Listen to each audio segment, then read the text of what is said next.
বলতেছি যে শেয়ার বাজারে কি কাজটা করবেন না, জীবনেও করবেন না। এই প্যারামিটার যদি আপনি লিখে রাখতে পারেন, কোনোদিন শেয়ার বাজার আপনারে ফকির করবে না, মাঠে আপনারে নামাবে না।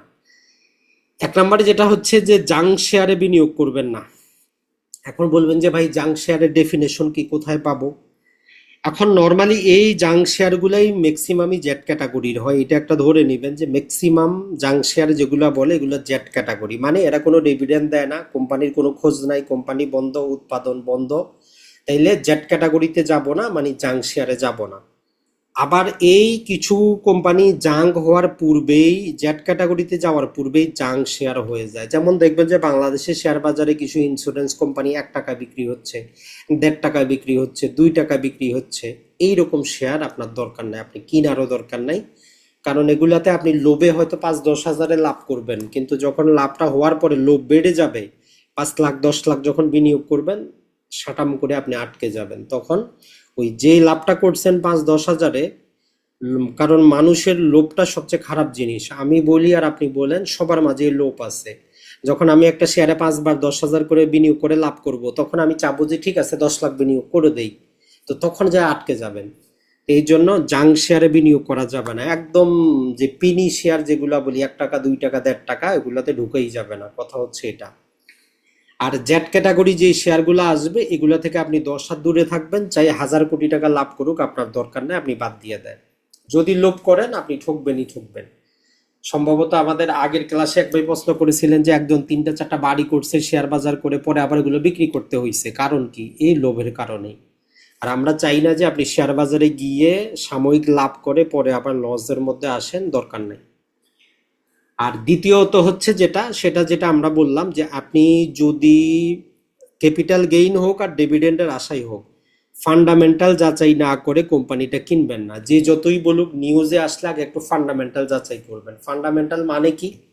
ফান্ডামেন্টাল মানে একদম বেসিক কথাটা আপনি ওই যে আর ওইটা ওয়েবসাইটে দেখার চেষ্টা করবেন যে গত 10-15 বছরে কোম্পানির আয়টা কেমন ছিল, তার কাছে ঋণের পরিমাণটা কেমন, ইপিএস তার বাড়ছে কিনা। যদি দেখেন যে সব নেগেটিভ, লাল আসছে, তাহলে যে যতই বলুক আপনার ওই কোম্পানির দিকে যাওয়ারই দরকার নেই। তাহলে বিনিয়োগ করার পূর্বে এই ফান্ডামেন্টালটা একটু দেখার চেষ্টা করবেন।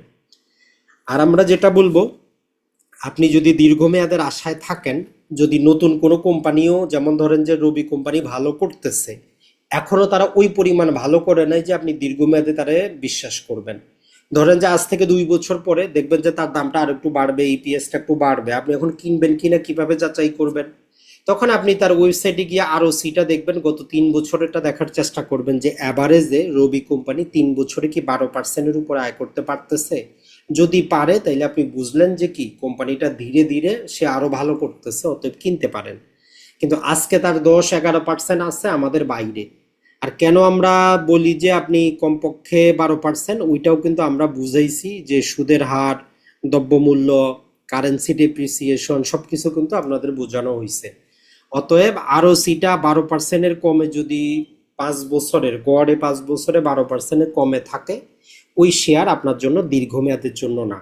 চাইলে আপনি ওইটা ট্রেডিং করতে পারেন, অথবা স্বল্প মেয়াদের জন্য কিনতে পারেন, 1 বছর 6 মাসের জন্য, কিন্তু দীর্ঘমেয়াদের জন্য ওইটা কিনবেন না। এটা হলো 1 নম্বর কথা। 2 নম্বর যেটা বলি, আর ওইটাও কমপক্ষে যাতে 13% থাকে অ্যাভারেজে।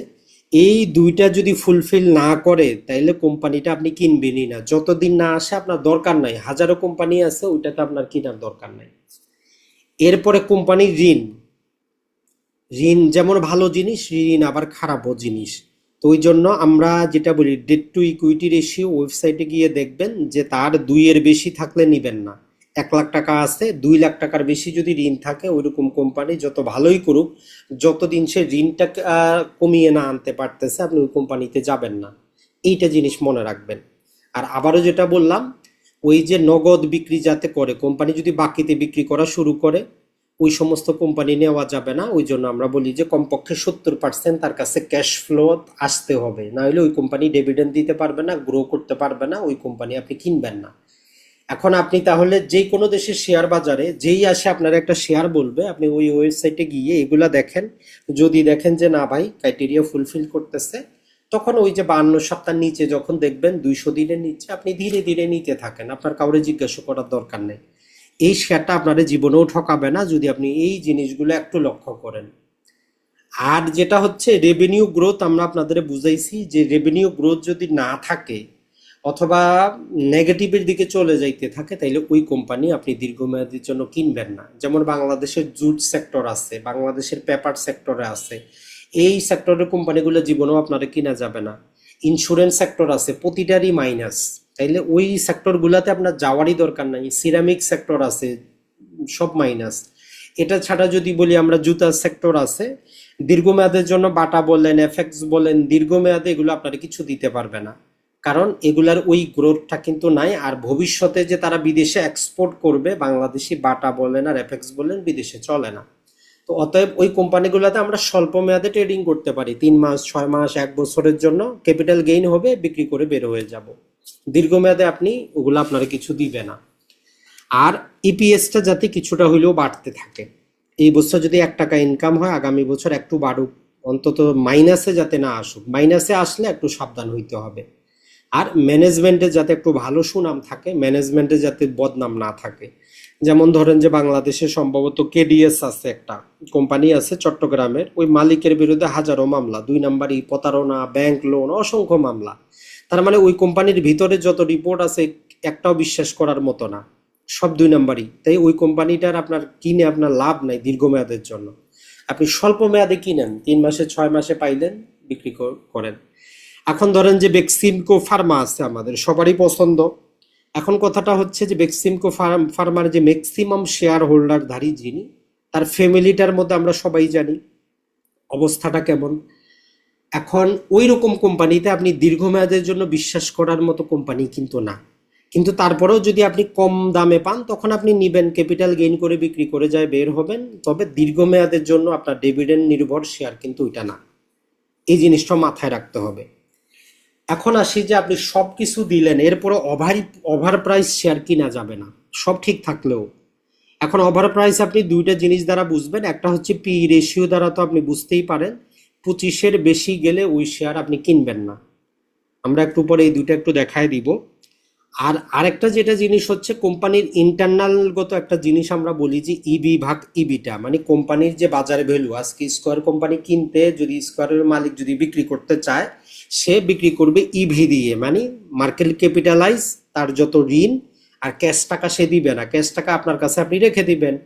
তাইলে এর বিপরীতে কোম্পানি কত টাকা ইনকাম করে, ওই টাকাটা যাতে 15 বছরের মধ্যে চলে আসে। 15-র বেশি যদি হয়, তার মানে কোম্পানিটা ওভার প্রাইস, আপনি অপেক্ষা করবেন। কোম্পানি ভালো, সবই ভালো, আপনার ধৈর্য রাখতে হবে। এখন আমরা এই ইবি ভাগ ইবিটা মাঝে মধ্যেও কি হইতে পারে, বা ইপি রেশিও মাঝে মধ্যে 25-এর বেশি হইতে পারে। এখন তো বাংলাদেশের শেয়ার বাজার নিম্নমুখী, এখন হবে না। আগামী 2-4 বছরে ধরেন যে 2009 সালের মতো যদি অনেক বৃদ্ধি পায়, তখন আপনি পি রেশিও দেখে লাভ হবে না। আপনার একটা প্যাগ রেশিও বলে একটা কথা আছে, ওইটা একটু দেখতে হবে। প্যাগ রেশিও কিছুই না, প্যাগ রেশিওটা হচ্ছে এই যে আমরা পি রেশিও যেটা ধরলাম যে 25 টাকা ইনকাম, 1 টাকা ইনকাম করার জন্য 25 টাকা দেই। এখন ধরেন যে এটা যদি এখন 40 হয়, তখন স্বাভাবিকভাবে আপনি বলবেন যে ভাই এটা তো অনেক দাম, কারণ 1 টাকা ইনকাম করার জন্য তার 40 টাকা লাগতেছে। তো তখন আমরা বলি যে তাইলে তার গ্রোথ রেটটা কত, প্রতি বছর সে কত পার্সেন্ট হারে বাড়তেছে। যদি দেখি যে তার গ্রোথ রেটটা বেশি, যে ধরলাম যে গ্রোথ রেট হচ্ছে 20, তাইলে কাটলে কত আসলো 2। এই 2 আসা মানেও কোম্পানিটা ওভার প্রাইস। এটা 1-এর নিচে আসতে হবে। তার গ্রোথ রেট তাইলে কত হইতে হবে, কমপক্ষে যদি আমরা দেখি মোটামুটি যদি 30 দেই তাহলে ঠিক আছে। তাইলে পি রেশিও মাঝে মধ্যে বেশি হইতে পারে, তখন আমরা দেখবো তাহলে কোম্পানি কত হারে গ্রো করতেছে যে সবাই তারে কিনতেছে। এখন আমরা দুইটা কোম্পানি দেখার চেষ্টা করি। সম্ভবত একটা হচ্ছে আমাদের কোহিনুর, সম্ভবত আরেকটা সম্ভবত আমাদের যে কোম্পানিটা আছে সেটা হচ্ছে ইউনিলিভার, যদি ভুল না হয়। জাস্ট আমরা একটু কোহিনুরটা দেখার চেষ্টা করি। তার পি রেশিও দেখবেন অনেক বেশি, এটা ছাড়া ইউনিলিভারটারও অনেক বেশি। তাহলে এইরকম শেয়ার যদিও ভালো, কিন্তু আপনি আপনার জন্য ভালো না, আপনারও অপেক্ষা করতে হবে। তো কোহিনুর আপনি দেখেন 511 টাকায় বিক্রি হচ্ছে বাজারে, তার পি রেশিও 31.56। তাইলে এখন যত ভালোই কোম্পানি হোক, আপনি এই ওভার প্রাইসে কিনে আপনি লাভবান হইতে পারবেন না। তাহলে কি করা যাবে না, এইটা কিনা যাবে না এই জন্যই, কারণ তার পি রেশিওটা অনেক বেশি। এইটা হলো 1 নাম্বার কারণ। এখন যদি আপনি ইউনিলিভারটাও দেখেন, ইউনিলিভার ইউনিভার্সাল 2100 কত টাকা বিক্রি হচ্ছে আমাদের, 2153 টাকায়। তার পি রেশিও দেখেন প্রায় 50-এর কাছাকাছি। তার মানেটা কি, এই কোম্পানিটা ভালো, সবই ভালো, কিন্তু আপনার জন্য না। আজ যেমন গতকালকে তারা 52 টাকায় কি দিছে, ডিভিডেন্ড দিছে। কথা হচ্ছে যে 2153 টাকায় আপনি 52 টাকা ডিভিডেন্ড দিয়ে আপনার হবেটা কি? তার মানে কি হয়েছে, কোম্পানিটা মানুষ যেমন পছন্দ করে কিনছে, তার বিপরীতে ইনকামটা বাড়াইতে পারে না। এটাই হচ্ছে তার সমস্যা। তাহলে আপনারা বুঝতে পারলেন, ভালো কোম্পানিও ওভার প্রাইসে কিনা যাবে না। ম্যাক্সিমাম 25, যদি 25-এর বেশি যায় আপনি কিনবেন না, আপনি টাকা জমা করে রাখেন, থাক, যতদিন আপনার কোনো কোম্পানি আসতেছে না আপনার ব্যাংক সেভিং অ্যাকাউন্টে টাকা পড়ে থাক। এই যদি কয়েকটা সূত্র মনে রাখতে পারেন, তাইলে আমরা আশা করব যে আপনি শেয়ার বাজারে জীবনেও লস করবেন না, দীর্ঘমেয়াদে আপনি টিকে থাকতে পারবেন। আশা করি যে এই জিনিসগুলো আপনি বুঝতে পারছেন, না বুঝার কোনো কাজ নাই। এখন যেই অলরেডি আমরা সূত্রগুলো যদি আপনাদের প্রয়োগ করে ওই ওয়েবসাইটে কিছু, আজকেও আবার কিছু শেয়ারের নাম দেই, তারপরে আমরা আরো কিছু বলে দিব। তা আবার যেটা বলবো যে এটার মাধ্যমে আপনি যেটা করবেন, অন্তত প্রতি 3 মাসে একবার করে যাচাই করার চেষ্টা করবেন, যেহেতু প্রতি 3 মাসে রিপোর্ট আসে, প্রতিটা কোম্পানির আর্নিং রিপোর্ট আসে, সবকিছু আসে।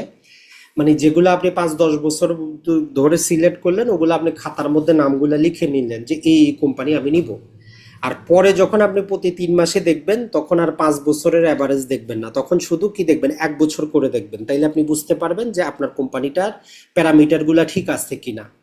তো এখন আমরা স্ক্যানারে যদি যাই, তো এই 5 বছর অ্যাভারেজ ব্যবহার করবেন শুধুমাত্র প্রাথমিক যাচাইয়ের জন্য। যখন আপনি কোম্পানি সিলেক্ট করে নিলেন আর প্রতি 6 মাস বা 3 মাসে যাচাই করার জন্য অ্যাভারেজ নেবেন না, তখন শুধু কি নেবেন, তখন আপনাকে জাস্ট, আমরা যদি আবার দিয়ে দিই এখানে, জাস্ট এই আরওসি আর এইগুলো 1 বছরের নেবেন, এর বেশি না।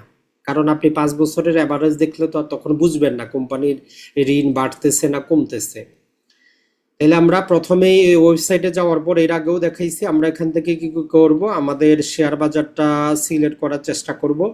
প্রথমে আমরা ক্রাইটেরিয়া দিয়ে দেই আর ও সিই, সহজ কথা হচ্ছে এটা, আর ও সি দিলাম, দিয়ে আমরা এই যে 5 বছরের অ্যাভারেজটা নিব, তাইলে মোটামুটি বুঝতে পারবো। তো এখানে দিয়ে আমরা যদি স্ক্যানিং করি, দেখি যে কতটা কোম্পানি আসার চেষ্টা করে। আমরা আজকে সর্বনিম্ন রাখবো, 12%ই রাখবো, যেটা আমরা বলছি যে 12%ই। কারণ এই কোম্পানিগুলোর বাইরে আপনার যাওয়ার দরকার নেই। এখন এখানে টোটাল 250টাই আসছে, তো এটার মধ্যে আমরা এখন 12টা দিয়ে দিই, যে আমার 12%-এর নিচে যেগুলো আছে ওই কোম্পানি আমার দরকার নেই। সহজ কথা হচ্ছে এটা, আপনি বাদ দিয়ে দিবেন। তো বাদ দিলে আমরা 83টার মতো কোম্পানি পাচ্ছি। তো এখন আমরা এটার মধ্যে বলতেছি যে আরও এটাও নিব আমরা এভারেজে 5 বছরের, যে আরও 5 বছরের নেওয়ার পরে আমরা এখানে 13% দিব, যে আমার 13%-এর নিচে যদি থাকে ওই কোম্পানি বাদ যাক। তাইলে দেখেন আরো কমে যাবে, 83 থেকে মোটামুটি 28টা কোম্পানি চলে আসছে। তাইলে দেখেন যে এই 28টা কোম্পানি আসার পরে, যেহেতু আমরা এই শেয়ারগুলোর মধ্যে দীর্ঘমেয়াদে, পাশাপাশি হচ্ছে আমাদের ওই যে স্বল্প মেয়াদে 6 মাস 1 বছরের জন্য বিনিয়োগ করব, তাই কোম্পানির সংখ্যা কিন্তু বেশি থাকবে, বা এই কোম্পানিগুলো আপনি ওয়াচ লিস্টে রাখবেন। তো এরপরে আমরা ডেট টু ইকুইটি দেখব, যে যে কোম্পানিগুলো 2-এর বেশি ঋণ আছে ওইগুলো আমরা বাদ দিয়ে দিব। দেখার চেষ্টা করি, কিছু কোম্পানি দেখবেন যে অনেক পরিমাণ ঋণ আছে। জাস্ট একটা যদি আমরা দেখার চেষ্টা করি, এখানে কত পার্সেন্ট ঋণ আছে। ডেট টু ইকুইটি যদি দেখেন, যে ধরেন আমাদের কিছু কোম্পানি যদি 4%, কিছু তো 20% পর্যন্ত আছে ঋণ, তো ওই সমস্ত কোম্পানি আমাদের দরকার নাই, আমরা ম্যাক্সিমাম 2 দিয়ে রাখি। যদিও আমরা বলছি দীর্ঘমেয়াদী হইলে 0.5 বা 1-এর নিচে রাখবো।